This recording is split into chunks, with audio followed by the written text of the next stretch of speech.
Hello collectors, I am Real Talk Yorkshire, and there has been a tag going round called 10 Feel Good Films, and I have been kindly tagged by Jodie over at Jodie's Movie Realm, so thank you very much Jodie for tagging me.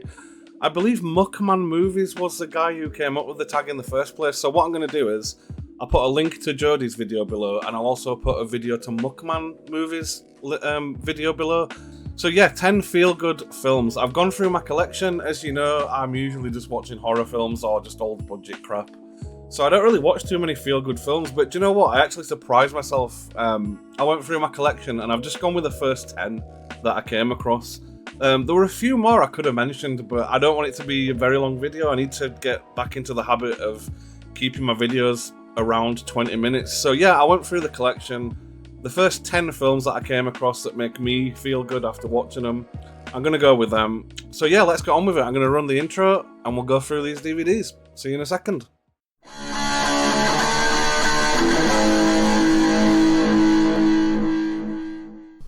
Okay, so 10 feel-good films. Number one, not number one, first one. These are in no order, by the way. Actually, yeah, they are. They're in alphabetical order. First one I'm going to go with, a film that always makes me feel good, and a film that I've just got so much nostalgia for, it is unbelievable. I'm going to go with the very first American Pie. Now, I don't know when this came out, I can't remember the exact year, but I saw it when I was in the first year at high school, and I just think the first year of high school is just the perfect time to have come across the American Pie films. I like them all a great deal, but I've got to say the first two are definitely my favourite ones. So if you've not seen American Pie, it's just old. Well, I guess these days you could call it old-fashioned because they don't really make these sort of films anymore. Sort of teen, sex, adult comedies aimed at teenagers. It's basically just an entire cast of characters who just want to lose their virginity after the prom, but it's just got a special place. I mean, just the soundtrack alone to American Pie, it really, really takes me back. And I remember when American Pie Reunion came out, and I mean, obviously, American Pie Reunion is supposed to be a comedy film. I found it really depressing just because the entire time I was watching American Reunion, I couldn't wrap my head around just how much time had passed since the first film came out. It was just unbelievable. And I mean, now it's been ages since American Reunion came out, so probably feel even worse. But yeah, for my first film, I'm going to go with the first American Pie. It's one of my favourite comedy films of all time. It always puts me in a good mood. Like I said, I can just... Even listening to the soundtrack puts me in a good mood. It's such a good film. So yeah, first one I'm going to go with the very first American Pie. We do have another adult comedy coming up as well soon.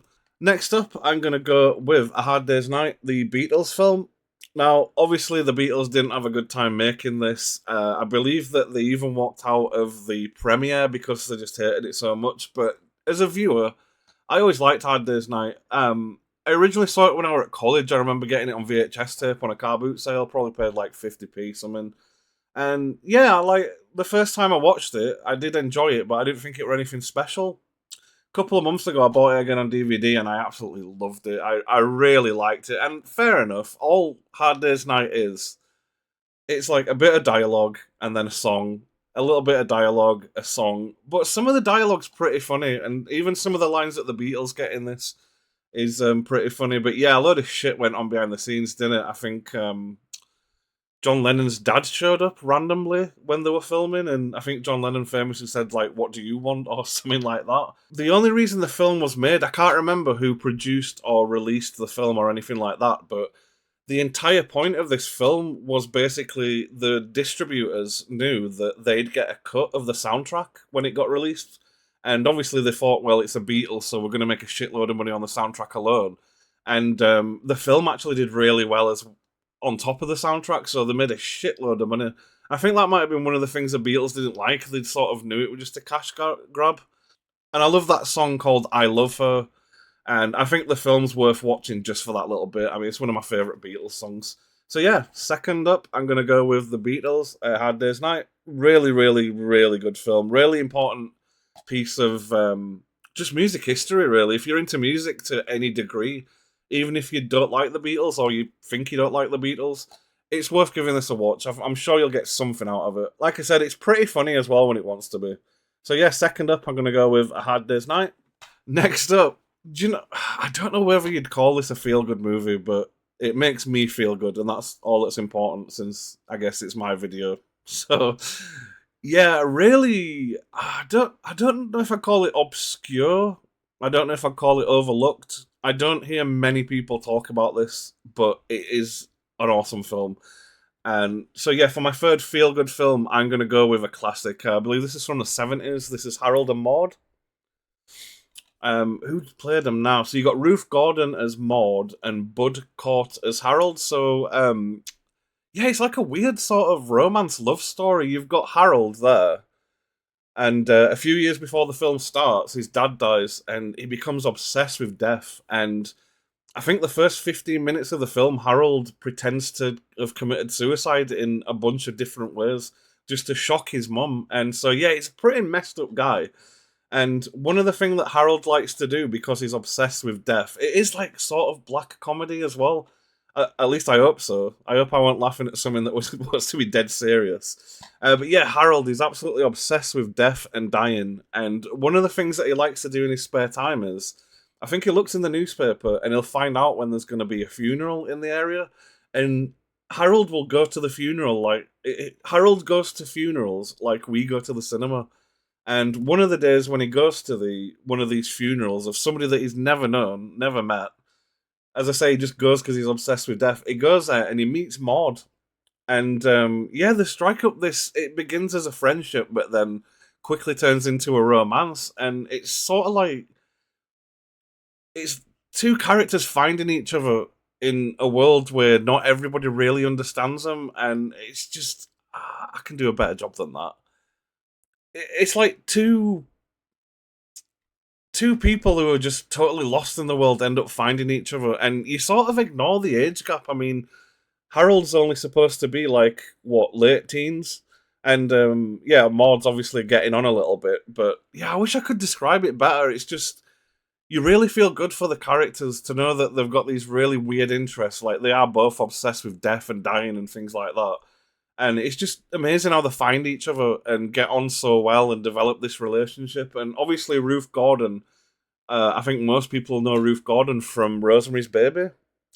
But yeah, Harold and Maude is such a really good film, and I always say this, but apologies for my butchering of the plot. I've probably done a really, really bad job of describing it. But I think one of the other things as well that makes you really feel good about this film is the soundtrack by Cat Stevens.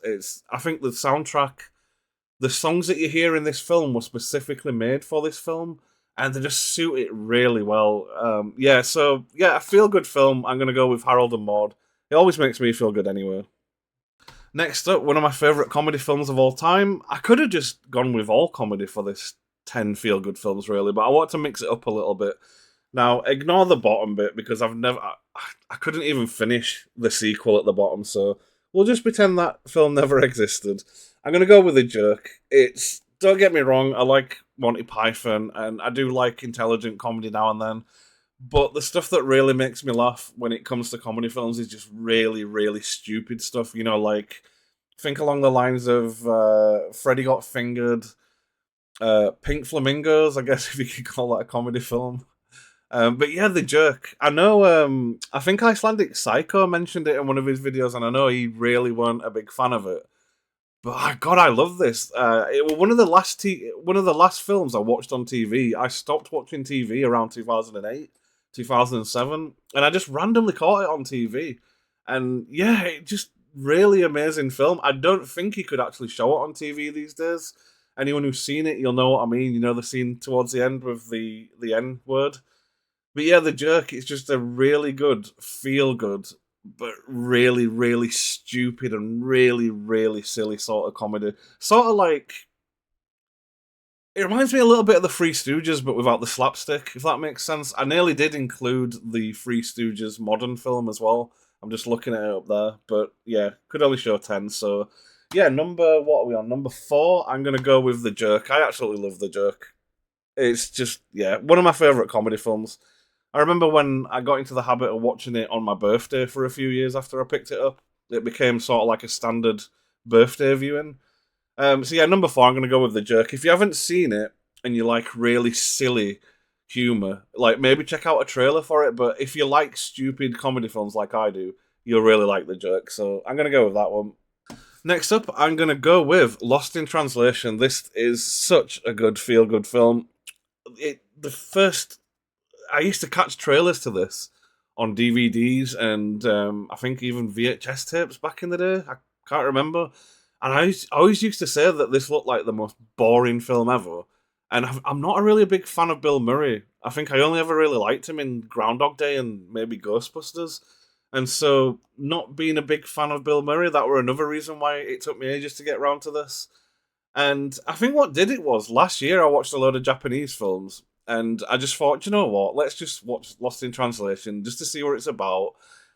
And I only really watched it because it was set in Japan, and but I'm so glad I did. I really, really got into this. So you got Bill Murray's character, who is a sort of he's an actor, but he's sort of past his prime, and he's in Japan to do a whiskey commercial, and it's there where he meets Scarlett Johansson's character, and she's there as sort of like a third wheel. I think her boyfriend is a photographer, and he just leaves her in the hotel all the time, and then he meets this other girl that he used to know, and there's sort of some flirting going on. But yeah, you've got Bill Murray and Scarlett Johansson, who are basically just like two fish out of water. The two people who are essentially in a country that they don't want to be in. They don't really like the country that much. They're a little bit bored and a bit fed up, and they sort of find each other, and they sort of help each other get through the trip to Japan. And I think Blue Roy Movies went with this as well, and I agree with Blue Roy Movies. I think anybody who does, if anyone who sees the Bill Murray and Scarlett Johansson's relationship in this film as being romantic, I don't think you quite understood what the film's about. I don't think it's romantic at all. I think it's a sort of thing that I'd describe as the two characters' relationships are almost romantic. Now, let's say if Bill Murray's character wasn't married and Scarlett Johansson wasn't, I believe she's either engaged or freshly married. I can't remember which one. Yeah, I believe if they met in totally different circumstances, the two characters probably would form some sort of relationship. In this, I see it way more as being friendship. I mean, there are moments where Bill Murray sort of looks at Johansson a certain way, and there's definitely moments where she looks at him. I mean, when they do the karaoke scene, she's just looking at him with total puppy dog eyes, and it's clear that there is some attraction there between the characters. But and I think one of the things I liked about this the most when I watched it, especially when you get towards the end, and I don't want to spoil anything, but I liked how nothing actually went on between the characters, and I much preferred the film that I liked that. I really liked that. I liked the fact that they never slept with each other. There were no sort of sexual physical contact, and it feels just like I said. It's way more like just two characters. They're in a country they don't want to be. They're involved in things they don't want to be involved in, and it's just two characters helping each other through it, and it's just a fucking beautiful film. I really like this film so much. I can't believe I used to say it looked boring because I mean I've seen this 4 times so far, and every time I watch it, I just like it more and more. So yeah, feel good films. I'm gonna go with Lost in Translation. It always makes me feel really good. Right at the end when you hear "Just Like Honey" by Jesus and Mary Chain. So yeah, Lost in Translation. Really, really good feel good film. Next up, the fifth film I'm going to go with. So, when I showed American Pie, I said that we had some more adult comedies coming up. Let me know in the comment section if you've seen this one, because this is one that I grew up listening to the soundtrack to. And I eventually, I believe it was like my late teens, early 20s, I finally got around to seeing the films. And I was absolutely blown away by them. They are so good. I've got the box set up there. But for number 5, I'm going to go with this. It's a classic adult sex comedy, I guess you'd call it. And it's just a little film called Lemon Popsicle. Like, absolutely love this film. I've got, like, how many of them? 1, 2, 3, 4, 5. I've got 6 of them, and I believe that there was a 7th one, but I don't believe the 7th or final film ever got, like, English subtitles or an English dub. I believe they got a German dub, but not over here. So Lemon Popsicle is an Israeli produced adult comedy, and I believe when the first film came out, in fact most of them, when a lot of the films came out, I believe the majority of the population of Israel took time off work to go and see it because it was such a major deal. But basically, it's just about these three kids. Is it Bobby, Benji, and what's the chubby one's name now? Huey. Bobby, Benji, and Huey. And sort of like American Pie, it's just like three horny teenagers who are like just trying to get laid all the time. And there's like a really funny scene where they all take it in turns to sleep with a prostitute. And the next day, they discover that they've got crabs, and they think that the way to get rid of the crabs is to go to a swimming pool and just hang around in the swimming pool all day, hoping that they'll drown the crabs. And obviously, that's not how it works. So they have to go to a chemist, and but yeah, so it's like I not only like this film and the other ones in the series because they're like downright funny and they're like very adult in places as well. But the soundtracks, it's all like late 50s, early 60s rock and roll. And like I said, I grew up listening to the record to both Lemon Popsicle, Going Steady, and another film I'm going to actually include. But obviously, I already had 10 films, but The Wanderers. It's another film where I grew up listening to the soundtrack as a child, and I didn't see the films until much, much later on. And I'm glad I did. But yeah, Lemon Popsicle, let me know below if you've seen the Lemon Popsicle films. You don't hear too many people talk about them. I feel like when they came out back in the day, people either saw them or they just went totally under the radar. But yeah, thanks to my parents, I actually found the Lemon Popsicle films. In fact, the box set. As I said, I grew up listening to the records when I was a kid. And yeah, I think one year I just mentioned in passing conversation to one of my parents that I really want to see the films. I really want to see how good they are. I want to see what they're all about. Because my parents would always talk about, especially the bit with the crabs. And yeah, one year, I think it was for my birthday, my parents just got me the box set. And yeah, I sat and I watched them all over about two or 3 days. Just amazing. As I said, let me know below if you've seen Lemon Popsicle because it is fantastic, man. Such a good film. Next up, film number 7. This is just pure adrenaline. This is just pure feel good all the way through for me. This is, I mean, I remember. I'll show you what it is first. It's the original Power Rangers, the movie. I remember having a pirate copy of this on VHS when it came out back in the day, and I just watched it so much. This was back in the day when I actually liked Power Rangers. I know a lot of my friends and a lot of people the same age as me went on to watch some of the later seasons, you know, the ones that came out after the film. For me, it's as much as I liked Power Rangers back in the day, I loved the series. The film came out. I loved this, absolutely adored it. And then after that, I just had no interest in Power Rangers anymore. I think I'm not going to say I grew up because that makes my friends who carried on watching Power Rangers sound like they're just a bit silly, but I'd had enough Power Rangers by the time this came out. But yeah, this is just non-stop fun. I mean, I can't see the runtime on it. I think it's about an hour and 20 minutes, and there's not a single second that's not accounted for. This film is just, yeah, it took everything that were good about the TV show and just made it awesome on the big screen. Just amazing. You got Ivan Ooze as a bad guy. You got the White Ranger who made his appearance in this one. Before it was Tommy played the Green Ranger. But yeah, the White Ranger was so much cooler than the Green Ranger. I don't know why the change of colour made any difference. But yeah, it's just a really good, adrenaline-fueled, feel-good film for me, this. And again, it's got really good music in it. It's just really, yeah, just a total feel-good film, especially towards the end when the Megazords come out. In fact, they're not... What are they called in this one? It's not the Megazord in this one, is it? In the original, they all had dinosaur Megazords that they used. In this, there were like animals and things. But yeah, I'm gonna go with that. Mighty Morphin Power Rangers, the movie, excellent. Just always makes me feel really good. I just wish it were a little bit longer. And I think that's the one thing I'd say that I disliked about this film. It could have done with an extra 10 minutes, really. But, well. So, number 7, I'm gonna go with Power Rangers, the movie. Next up, my top 10 feel-good films. I had to put a horror film in somewhere, and there were a few that I could have gone with, and there were a few that I nearly went with. But I just sat for like a few seconds, and I just thought, do you know what? Which horror film makes me feel the best? Which horror film do I watch, and it just makes me happy from beginning to end?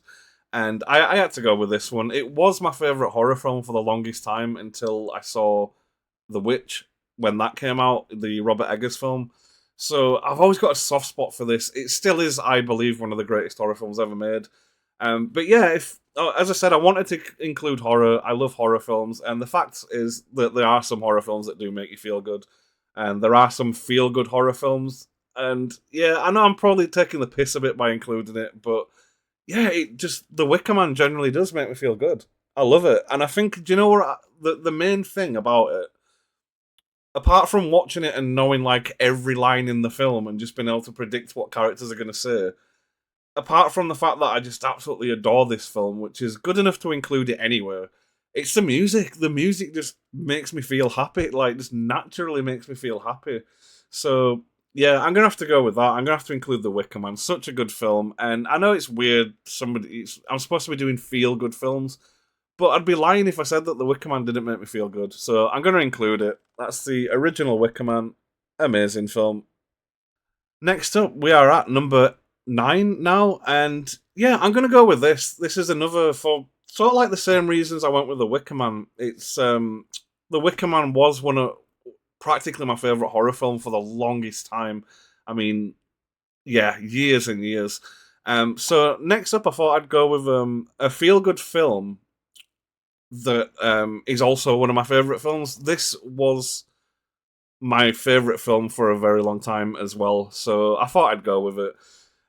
It's not exactly 100% feel good, but I'd be lying if I said that this film doesn't make me feel good, because it's just amazing. I'm going to go with Withnail and I.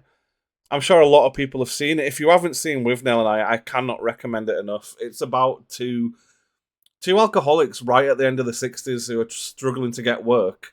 They decide that they're going to go stay at one of their uncle's cabins, and I'm not going to spoil what happens with Uncle Monty and all that stuff, but yeah, this is such a funny film. And again, like The Wicker Man and like American Pie, it's just got a really good soundtrack, like really, really good soundtrack, in fact. I got into Al Bowley through this film, you know, the old singer? I think if you've seen The Shining, you'll know Al Bowley because they included the song Midnight, the Stars and You. Yeah, Withnail and I is such a good cult comedy film that, yeah, and I think this is the film that I've watched the most. Out of every film in existence, I think I've seen this more times than anything. But yeah, I love Richard E. Grant and Paul McGann's characters, Withnail and Marwood. Just excellent chemistry between them. And yeah, Danny, the drug dealer, and Uncle Monty is just hilarious. Just absolutely amazing film. So yeah, feel good films. I couldn't do this without including Withnail and I. And then last but definitely not least, feel good films. I had to include this. I mean, who doesn't like this film? Let me know, does anybody watching this not actually like The Wizard of Oz? Yeah, just from beginning to end, it's just non-stop fun. It's just camp, it's a little bit silly. The songs are really good, the story's really good. Yeah, I don't know what to say about The Wizard of Oz that's not already been said before, but it's just a true feel-good film. It makes you feel really happy. It's just a happiness-inducing old film. And so, yeah, I'm going to include Wizard of Oz. So we'll just do a really quick recap over everything. So first up, I went with the original American Pie. Then we went with The Beatles, A Hard Day's Night. Then I snuck in a bit of Harold and Maude. Then we talked a little bit about the silly comedy film, The Jerk.